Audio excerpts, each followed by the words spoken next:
हो सकता है अपन बहुत हाई नहीं जा पाएंगे, कोई बात नहीं, लगातार पढ़ना है। अब आप एक दिन भी बर्बाद नहीं कर सकते। अब आप ये नहीं बोल सकते कि आखिरी में 15 दिन पढ़ के नीट निकाल लूंगा क्या मैं। 10 जगह की सीरीज नहीं देखना है, 10 जगह से क्वेश्चन नहीं करना है, 10 जगह के टेस्ट नहीं देना है।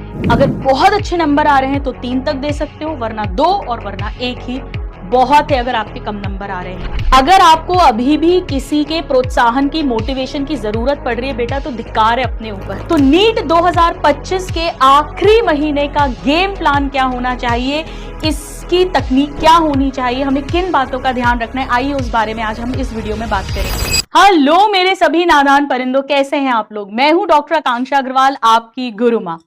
तो अब नीट को ऑलमोस्ट तकरीबन 30 दिन बचे हैं। इस आखिरी महीने का सबसे पहले तो महत्व क्या है। मैं तो कहूंगी कि पूरे साल की तैयारी एक तरफ और ये आखिरी महीना जो है ये निर्णायक होता है। जी हां मेरे प्यारे नादान परिंदों, अगर आपने पूरे साल डटकर मेहनत भी की है पर इस एक महीने में आप ढीले पड़ जाते हैं तो एकदम से आपके मार्क्स गिर सकते हैं। और अगर इस एक महीने में आपने जी तोड़ मेहनत कर ली तो आप अपने नंबर 100, 150, 200 तक भी बढ़ा सकते हैं। तो नीट 2025 के आखिरी महीने का गेम प्लान क्या होना चाहिए, इसकी तकनीक क्या होनी चाहिए, हमें किन बातों का ध्यान रखना है, आइए उस बारे में आज हम इस वीडियो में बात करेंगे। मैंने खुद ने अपना नीट निकाला हुआ है 12वीं कक्षा के साथ में। तो मैं, मेरे जो निजी अनुभव हैं और मेरा जो पढ़ाने का इतने सालों का अनुभव है, उसे मिलाकर आपको कुछ बातें बता रही हूं। पर मैं पहले ही बता दूं आपको कि ये वीडियो सिर्फ सुनने से, मजे लेने से काम नहीं चलेगा। इसे आपको अपने जीवन में उतारना पड़ेगा। अगले 30 दिन तक हर दिन जो मैं कह रही हूं उसे आपको अपने दिनचर्या में मानना पड़ेगा, करना पड़ेगा। करोगे तो बनेगी बात। तो सबसे पहले तो एक बात समझ लीजिए, फेसबुक हो, इंस्टाग्राम हो, यूट्यूब हो, इसको तो टाटा बाय बाय कर दो। Tata bye bye. जी हां, फेसबुक तो इंस्टॉल ही हटा ही दो, डिलीट मार दो, खत्म कर दो फोन में से।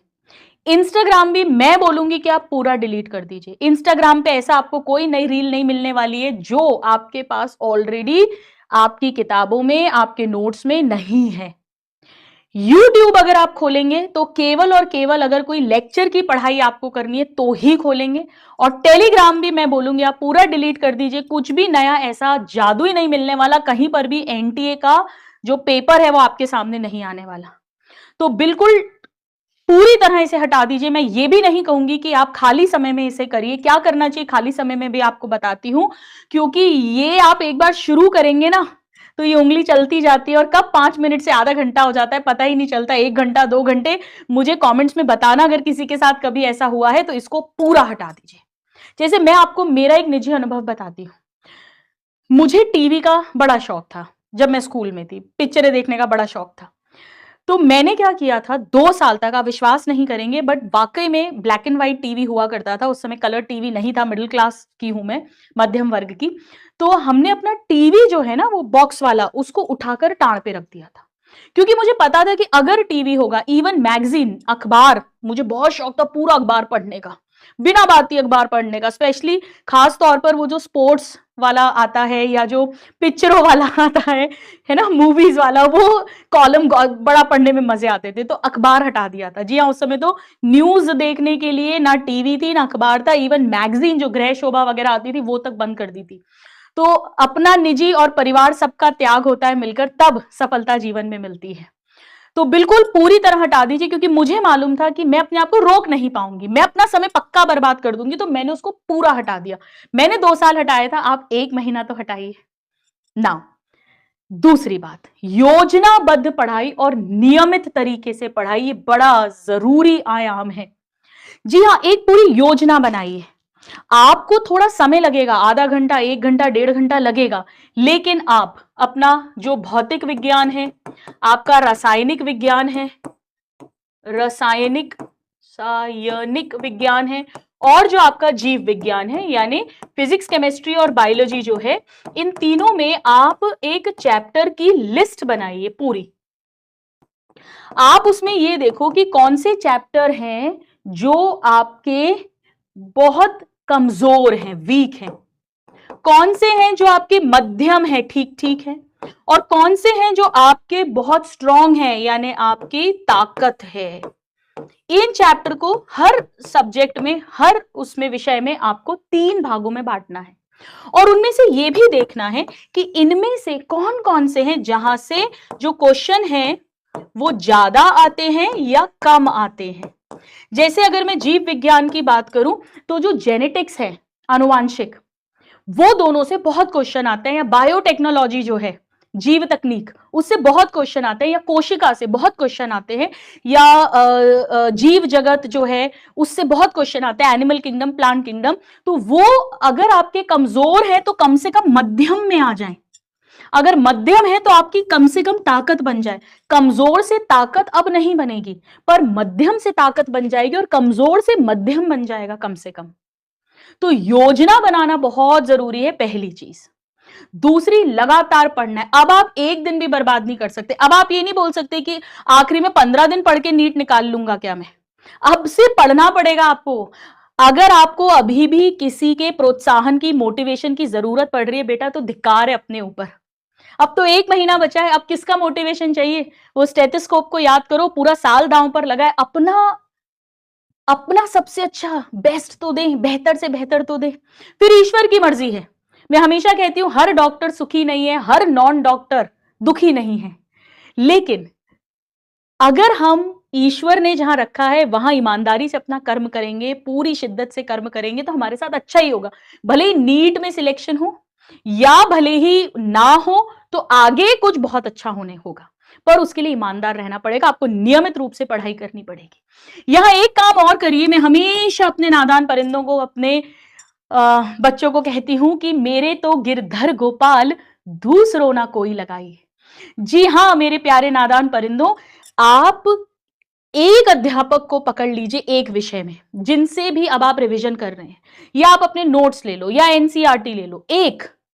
10 जगह की सीरीज नहीं देखना है, 10 जगह से क्वेश्चन नहीं करना है, 10 जगह के टेस्ट नहीं देना है, दूसरों ना कोई लगाना है। इतना समय ही नहीं है और उसमें कुछ नया नहीं मिलने वाला, कहीं कुछ जादू नहीं होने वाला, सब वही पढ़ा रहे हैं। आपके पढ़ने का समय है अब। तो ये बातें याद रखने के बाद हमें अब क्या करना है, जीव विज्ञान हो, चाहे रासायनिक विज्ञान हो, चाहे भौतिकी विज्ञान हो, पिछले 10 साल के पेपर आपको करने हैं, क्वेश्चन करने हैं समझकर, यानी वो टॉपिक भी करना है। मतलब आप मान लीजिए कि अगर माइटोकॉन्ड्रिया पे क्वेश्चन आया, तो सिर्फ जो लाइन आई है वो ही नहीं, पूरा माइटोकॉन्ड्रिया टॉपिक अपने को आना चाहिए। सिकल सेल एनीमिया पे क्वेश्चन आया तो केवल वो क्वेश्चन नहीं जो आया है, वो पूरा टॉपिक आना चाहिए, और समझकर, डायरेक्ट रटना नहीं है। इसके बाद आप थ्योरी, रिवीजन और क्वेश्चन प्रैक्टिस करनी है। अब आप कैसे करोगे? देखो, आप क्वेश्चंस लगाओ, और थ्योरी की अगर मैं बात करूं तो आप जो भी नोट्स आपके हैं उससे कर लो रिवाइज, या आप अपने एनसीईआरटी से कर लो, या अगर आप को ठीक लगे, अगर आप लोग थोड़े से इंग्लिश के, अंग्रेजी के शब्दावली समझते हो, तो जो पीडब्ल्यू का कंपटीशन वाला चैनल है उस पर पॉडकास्ट करके मैंने डाले हुए हैं, बॉटनी, जूलॉजी दोनों के, पूरी जीव विज्ञान, बायोलॉजी के, तो उनको सुन सकते हो, सुनकर भी पूरा रिवाइज कर सकते हो। वरना जो भी बुक से आपने अभी तक क्वेश्चन लगाए हैं, थ्योरी पढ़ी है, उसी से ही अपने को रिवीजन करना है, उसी से ही रिवीजन करना है। और कैसे रिवीजन करेंगे अपन? यह इस तरीके से, पहले अपन अपना ये बना लेंगे और उसके आधार पे करेंगे। अपन को ये देखना है किसमें से क्वेश्चन ज्यादा आते हैं, कौन से हाई वेटेज जिसको बोलते हैं, सबसे ज्यादा जहां से प्रश्न आते हैं, वहां से अपने को उसको पहले, अगर वो कमजोर है तो उसे मध्यम पे लाना है, मध्यम है तो उसे ताकतवर बनाना है। इस तरीके से हम कार्य करेंगे। वो लिस्ट सबकी अलग अलग होगी, क्योंकि वो निर्भर करेगा कि आपने पूरे साल किस तरीके से किस चैप्टर को कितना पढ़ा है। अब इसके बाद आप क्या करेंगे कि जब भी आप खाली समय पर हैं तो आप कुछ और देखने की जगह नाम जप करेंगे। आप कहोगे मैम ये क्या कह रहे हो? जी हाँ, हरि, विष्णु, राम, राधा, राधे, ये नाम जप। जी हाँ मेरे प्यारे नादान परिंदों, YouTube पर एक बार इसको ढूंढ लेना, 4x4 तकनीक, मेरा नाम डालकर ये आपको 5 से 6 मिनट और 10 मिनट नाम जप, ये रोज सुबह शाम करना ही करना है। इससे आपकी बुद्धि तीक्ष्ण हो जाएगी, आपकी याददाश्त तीक्ष्ण हो जाएगी और आपको जो टेंशन होता है, घबराहट होती है, किसी किसी को बहुत नर्वस हो जाते हैं, घबरा जाते हैं, घबराहट में प्रश्न गलत कर देते हैं, ढंग से पढ़ नहीं पाते हैं, उतना अच्छा उनका ध्यान नहीं जा पाता है, कुछ शब्द छूट जाते हैं, गलत पूछा था सही लगा दिया, ये सब नहीं होगा। पर इसको 30 दिन तक लगातार करना सुबह शाम मेरे कहने पर। ये आपकी नींद को भी नियमित कर देगी, आपकी बुद्धि को नियमित कर देगी, आप जो घबरा जाते हैं उसको नियमित कर देगी। अपने इष्ट से जुड़ना बहुत जरूरी होता है। कैसे करोगे? जैसे मान लो आपको राम राम का जाप करना है तो जोर से बोलने की जरूरत नहीं है, आप इस तरह करेंगे, ठीक है। चलिए, अब इसके बाद अपने को दिनचर्या नियमित रखनी है।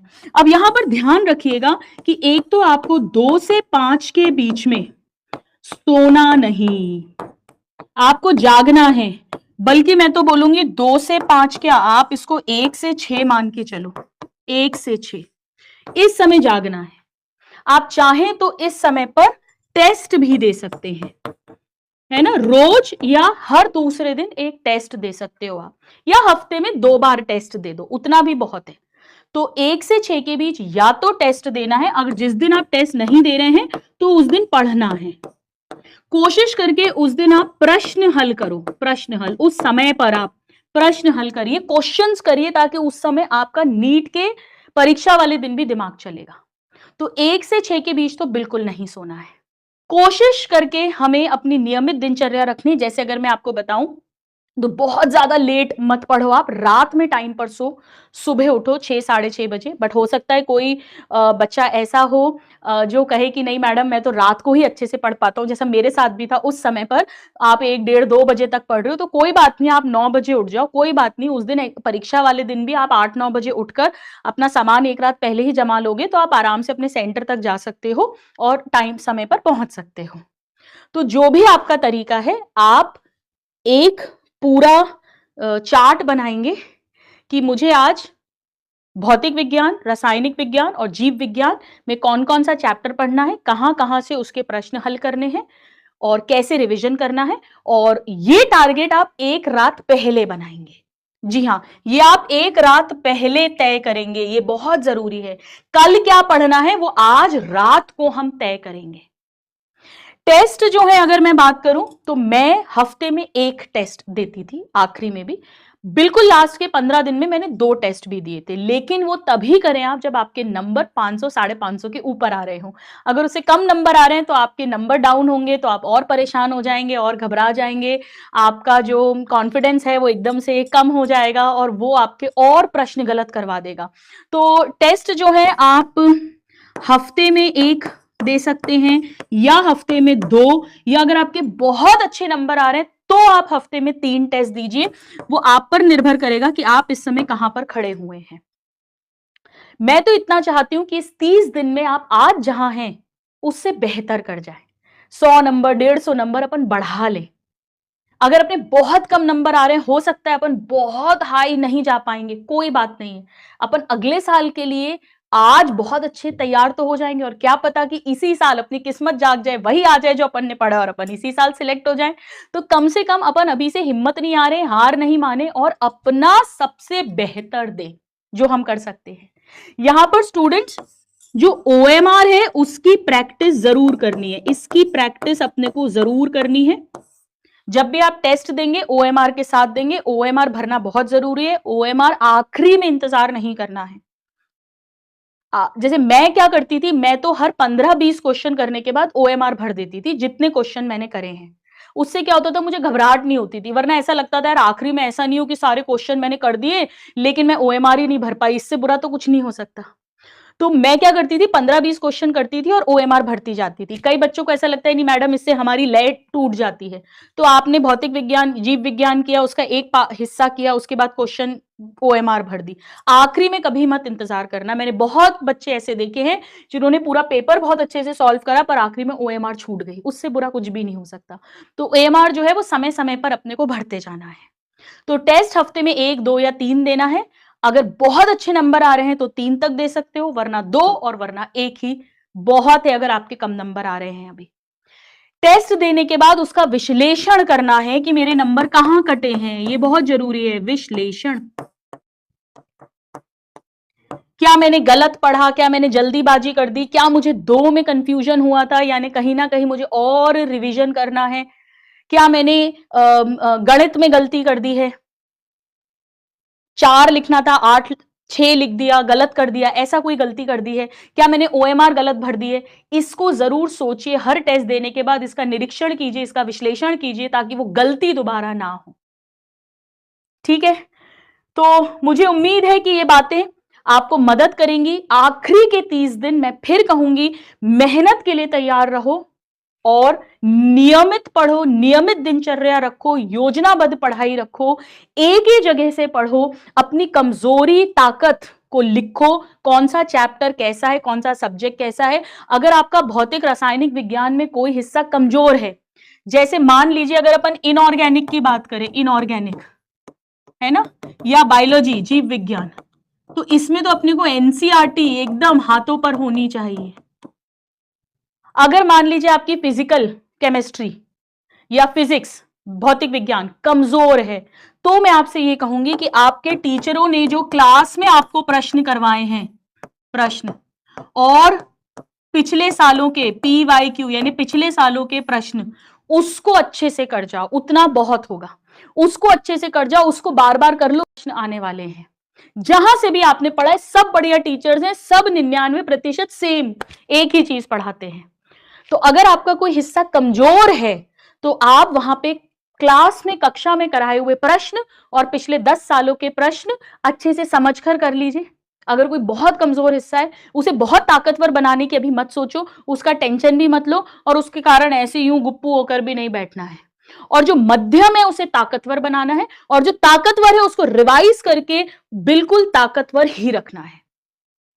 मुझे उम्मीद है कि ये सब जो अपना आखिरी महीने का गेम प्लान है, ये आप इसको फॉलो करेंगे। मुझे कमेंट बॉक्स में जरूर लिखकर बताना कि आपको इस पूरी बातों में क्या क्या बातें हैं जो आप अपने अमल में लाने वाले हैं, जीवन में लाने वाले हैं, जो आपको लगता है कि मैम, गुरु माँ, आपने मुझे ये बताया है, इसको मैं जरूर करूंगा या करूंगी, और मुझे पूरी उम्मीद है कि यहां मैं गड़बड़ कर रही थी लेकिन अब नहीं करूंगा या करूंगी।